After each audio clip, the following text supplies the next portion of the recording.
Ele sabe, e eu já falei isso em outros podcasts, mas poucas pessoas aos 19 ou 20 anos de idade podem fazer de fato essa vida e dedicar sua vida e sacrificar tanto para um esporte. E quando eu olhei para ele e eu vi os sacrifícios que ele estava fazendo para ser o melhor júnior do mundo, eu sabia que eu precisava chegar no nível dele. Ele era 2 anos mais velho que eu. Então eu precisei encontrar uma maneira, tipo, tá bom, o que esses caras estão fazendo? E a diferença é que se comprometer 100% ao esporte, você corta toda a baboseira, você corta as distrações, você vai focado na academia, come o que tem que comer, você descansa o que você precisa. É uma vida de monges. E naquela idade, cara, eu vim do rugby. Eu fui do rugby pra beber, comemorar. No rugby, irmão. Bebe? Você bebe, irmão. É mesmo? Pode beber? Cara. Bro, that's all you do. Mano, é só o que a gente faz no rugby. É só o que a gente faz. Você bebe quando perde, você bebe quando ganha. E ó, saca só. Se você é o homem da equipe, o principal, o melhor jogador... Eu quero jogar rugby, então. Tá no esporte errado. Tá no esporte errado. You just said you're gonna do bikini, Mr. Você falou que você vai no biquíni. Não dá pra fazer Não dá. Eu já decidi. Já tomei minha decisão. Cara, é incrível. Bebe quando perde, bebe quando ganha. É incrível porque o Flex se inspirava em mim 2 anos atrás, ali 2004, ele me via competindo em 2002 e eu era uma inspiração para ele porque nós tínhamos a mesma idade. Só que quando ele venceu 2004 o Mr. Universo, eu tava morando em Miami porque eu me mudei para os Estados Unidos com o sonho de me tornar fisiculturista e na época eu consegui um trabalho de faxineiro na academia. Eu limpava o banheiro, então quando o Flex estava ganhando o Mr. Universo, eu tava limpando o banheiro, ele tava sonhando em um dia ser como eu e eu limpando o banheiro, sonhando em um dia também me tornar um fisiculturista. Cara, e quando ele conta a história de como ele começou, eu fico ouvindo, cara, e é exatamente da mesma forma que eu, para competir o Mr. Universo na Inglaterra, para começar a carreira de, realmente assim, foi talvez o primeiro título internacional que fez com que a gente talvez pudesse provar para as nossas chefes de família, nossas mães, que tipo, que era isso que a gente realmente queria, porque depois que tu ganha o Mr. Universo, talvez fica mais fácil de negociar. Eu consegui chegar lá vendendo um toca-fita de um carro que a minha mãe tinha para fazer uma rifa para os amigos poderem pagar para eu poder viajar.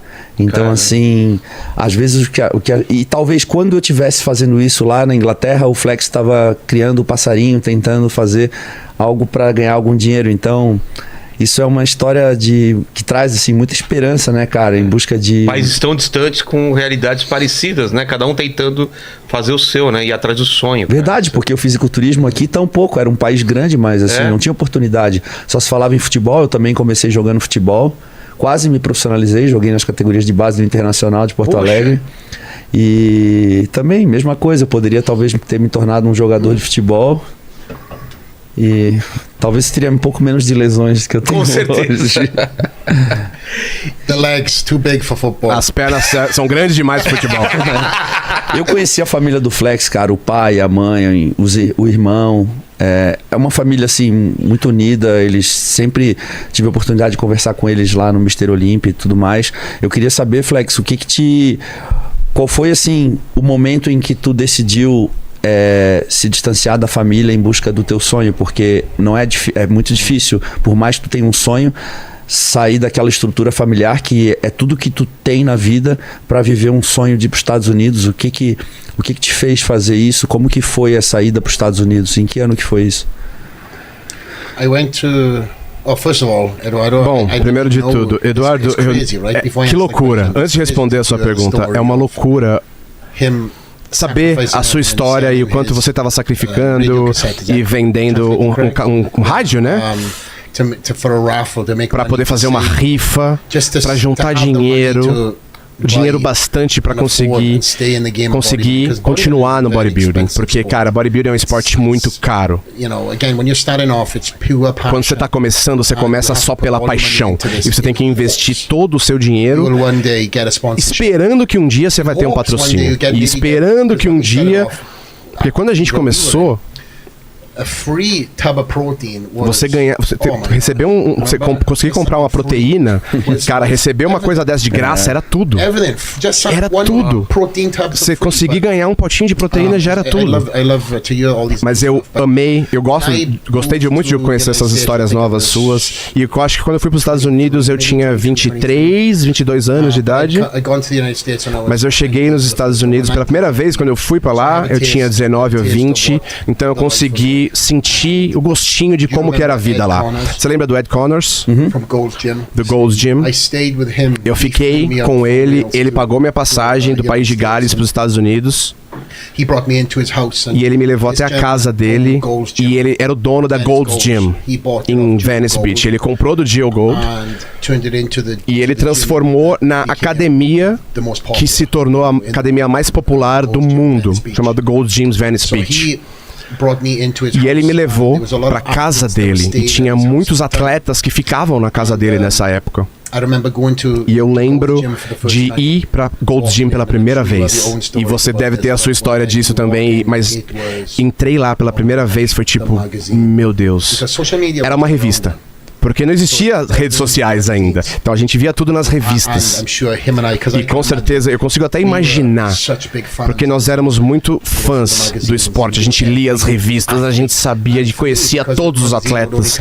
E pra mim, eu só recebia as revistas uma vez por mês. Então eu decorava a revista. Eu sabia ela de cabo a rabo, que eu lia ela 31 vezes no mês. Então pra eu conseguir entrar, passar por aquelas portas da Gold Gyms, é tipo, nossa, olha aquele cara, olha aquele outro cara. Foi como se fosse uma revista se tornando realidade. E eu pensei, tá, eu preciso vir para os Estados Unidos. E também, na mesma época, eu comecei a minha primeira empresa de verdade. Depois, e eu também respondendo a sua pergunta, eu abri uma empresa de mudanças. Eu cuidava da mudança das pessoas enquanto eu competia como bodybuilder.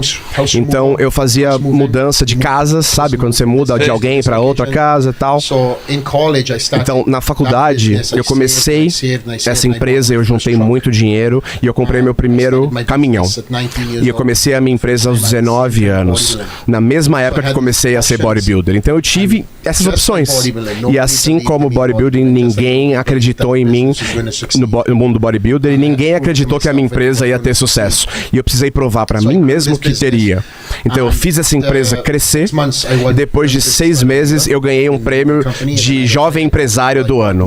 E aí eu contratei mais pessoas, comprei mais caminhões. E aí eu cresci até um ponto que eu tinha 30 funcionários, 2 vans e eu estava fazendo mudanças 2 a 3 vezes por dia. E eu estava presente em todas as mudanças. Eu levantava, eu comia do meu Tupperware, da minha marmitinha, do Mr. Universo. Quando eu ganhei, eu ainda estava fazendo essas mudanças. E era muito difícil levar móveis, às vezes, por 2 andares. E aí eu fui para os Estados Unidos. E eu falei, eu preciso estar nos Estados Unidos. Então tudo que eu conquistei, que eu fiz com a minha empresa, eu pensei, nossa, eu preciso vir para os Estados Unidos.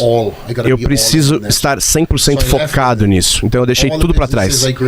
Toda a empresa que eu construí, os prêmios, o dinheiro que eu estava ganhando por volta de uns 19, 20 anos, que era uma grana boa, porque a minha mãe trabalhava comigo no telefone, alô, ela atendia as ligações. Então foi a época de eu pensar, ok, se eu quero fazer isso, eu preciso me mudar. Então eu fui para os Estados Unidos e eu dormi num sofá por 1 ano e meio para atingir o meu objetivo. Eu deixei tudo para trás. Minha família, minhas empresas, tudo que eu conquistei.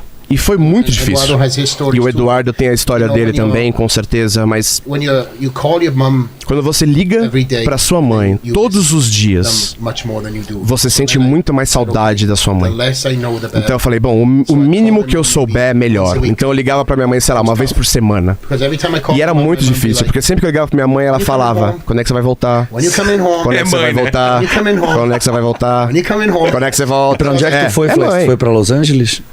Onde você direto para. Você tinha algum conhecido lá? Você foi para Los Angeles por quê? Uma pessoa. Uma pessoa. Well, that's where bodybuilding was big. E era onde o bodybuilder tava crescendo, né? Los Angeles to become- Todo mundo ia pra Los Angeles pra se tornar um bodybuilder famoso. E era onde todos os patrocínios estavam, os fotógrafos, estavam todos na Gold Gyms.